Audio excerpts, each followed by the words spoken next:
రక్షించుకున్న ఆయన మెస్సయ్యా.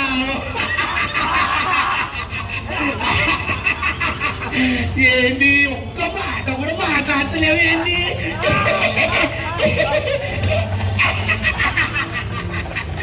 ఈయన ఒక్క మాట మాట్లాడతలేడు. ఈయన రాజట రాజు.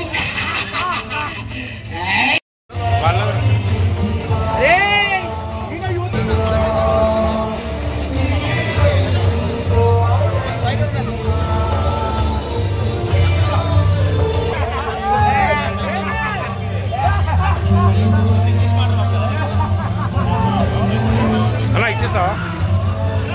ఇస్తావా?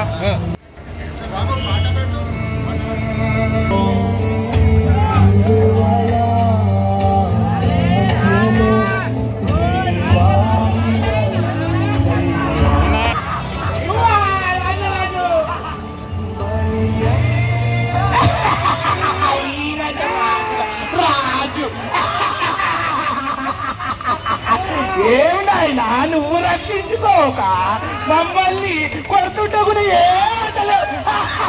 నువ్వు రాజు.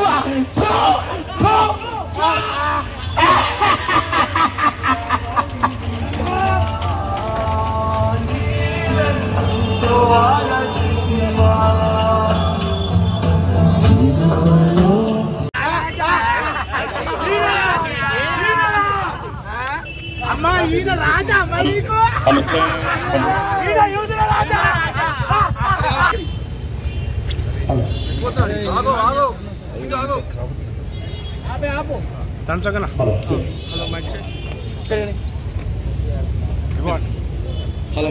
హలో వారి యొక్క ప్రోత్సాహము, వారి యొక్క బలము, వారు మన కొరకు చేస్తున్నటువంటి స్వచ్ఛందంగా మన కొరకు చేస్తున్నటువంటి క్రైస్తవుడైన ప్రతి వారి కొరకు స్పందిస్తున్నటువంటి గొప్ప నాయకులు, క్రైస్తవ నాయకులు. ఇట్లాంటి నాయకులు ప్రతి వారికి అవసరమై ఉంటుంది ఈ రోజుల్లో. వారు మన మధ్యకు వచ్చారు. సహోదరుడు అజ్జు అనేటువంటి వ్యక్తి, వారి యొక్క బృందం కూడా ఉంది. మరి అందరి యొక్క సమస్యల కొరకు, ప్రతి సమస్య కొరకు కోర్టు దయచేసి ఈ విషయాన్ని జ్ఞాపకం ఉంచుకోండి. ఎవ్వరు కూడా మనతో రారు. దేవుడు పైన ఉన్నాడు. ఆయన యొక్క సహాయము, ఆయన తన దాసుని నిలబెట్టి పనులు చేయిస్తున్నాడు. కాబట్టి దాసుని ప్రతి విషయంలో వాడుకుంటున్నారు. మన కొరకు స్వరాన్ని విప్పి మన భారత ప్రభుత్వానికి మన సమస్యల్ని తెలియజేస్తున్నాడు. కాబట్టి వారి యొక్క సేవ, వారి యొక్క త్యాగము, వారి యొక్క పనులన్నీ కూడా మేము అభినందిస్తున్నాము. వారిని మాట్లాడవలసి ప్రభు బిడ్డలందరికీ, హిందూ, ముస్లిం, క్రైస్తవ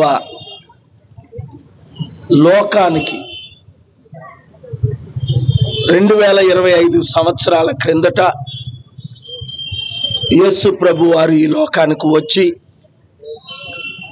నా కొరకు, మీ కొరకు, మనందరి కొరకు దాదాపు 200 దేశాల్లో ఉన్న 850 కోట్ల ప్రజల కొరకు యేసు ప్రభు క్రైస్తవులు కాకపోయినప్పటికీ, హిందువులు కాకపోయినప్పటికీ, ముస్లింలు కాకపోయినప్పటికీ దేవుడే మానవుడిగా ప్రజలందరినీ, మనలందరినీ రక్షించడానికి ఈ లోకానికి వచ్చి 33.5 సంవత్సరాలు జీవించి ఆయన చెప్పిన ప్రకారమే శిలువపై ఎక్కి మన అందరి కొరకు ప్రాణము పెట్టి రక్తము కార్చి చిందించి, ఇగో నేను మరలా 3 రోజుల తర్వాత లేస్తానన్నారు.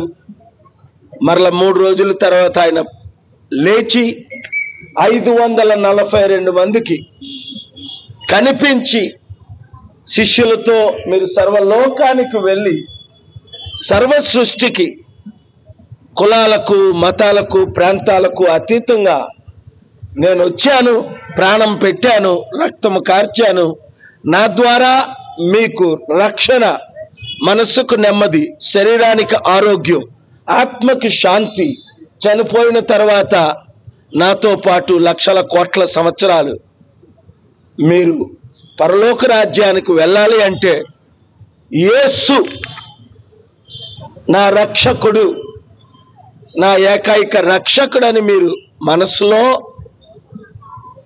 హృదయంలో నమ్మి మనస్ఫూర్తిగా మీరు కోరుకోవాలని చెప్పిన వాక్యాలు ఈరోజు 850 కోట్లలో దాదాపు 300 కోట్ల ప్రజలు ప్రభువును అంగీకరించారు. ఇంకా అంగీకరించిన వారు అపార్థం చేసుకోకుండా, మతంలో కలమని నేను చెప్పట్లేదు, ఏ మతం కూడా స్వర్గానికి తీసుకెళ్దు. మతాలు మనల్ని విభజిస్తాయి. కొంతమంది మత నాయకులు ఈరోజు చిచ్చులు పెడుతున్నారు. కొంతమంది మత నాయకులైతే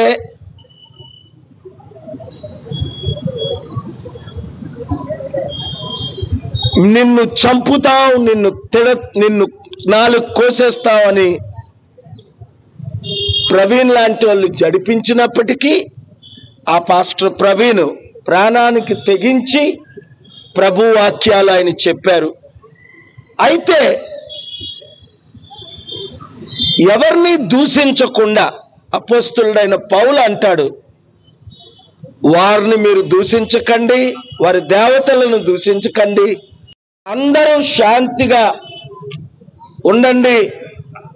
ఆ శాంతి మెసేజ్ ఇవ్వడానికే ఈరోజు నిన్న నన్ను హైదరాబాద్లో ఇక్కడ కూడి ఉన్న బిడలు, అయ్యా మేము 200 మంది నాయకులు హిందూ ముస్లిం క్రిస్టియన్స్ వస్తున్నాం, మీరు రండి అంటే, గుడ్ ఫ్రైడే దినం కంటే మంచి దినం ఏది? యేసు ప్రభు చనిపోయిన దినం కంటే మంచి దినం ఏది?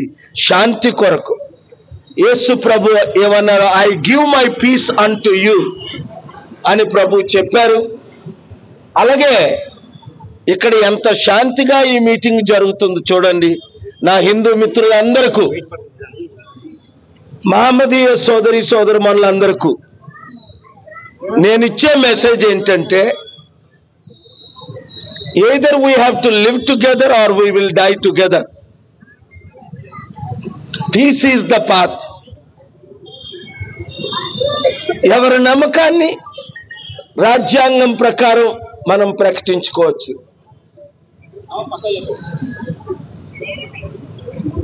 అనేకులకు రాజకీయ పార్టీలు ఎలాగున్నాయో, మతాలు ఎలాగున్నాయో, నమ్మకాలు అలాగే ఉన్నాయి. మన దేశ కాన్స్టిట్యూషన్ ప్రకారం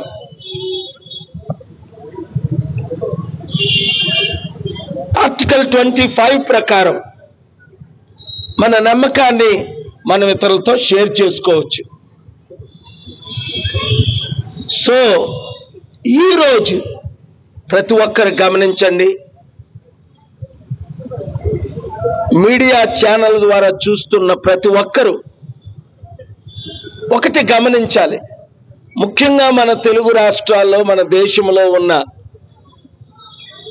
శాంతి భద్రతలను భంగం చేయడానికి కొంతమంది రాడికల్స్, రిలీజియస్ లీడర్స్ ఈ మధ్యని పిలుపునిస్తున్నారు. దాన్ని నేను తీవ్రంగా ఖండిస్తున్నాను. మనం అందరము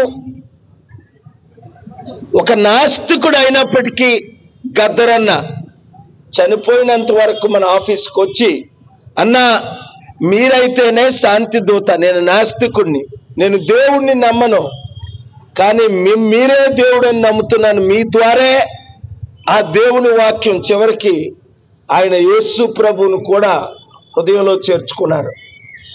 so good is more powerful than evil, truth is more powerful than lie, love is more powerful than hatred. We can all live together in peace, sharing each other's faith, spreading the love, the message, what Jesus meant. Go ye into all the world and preach the gospel, which is the good news that I am here, that I died on the cross of Calvary, I rose again, I will come back again very soon. So that is the message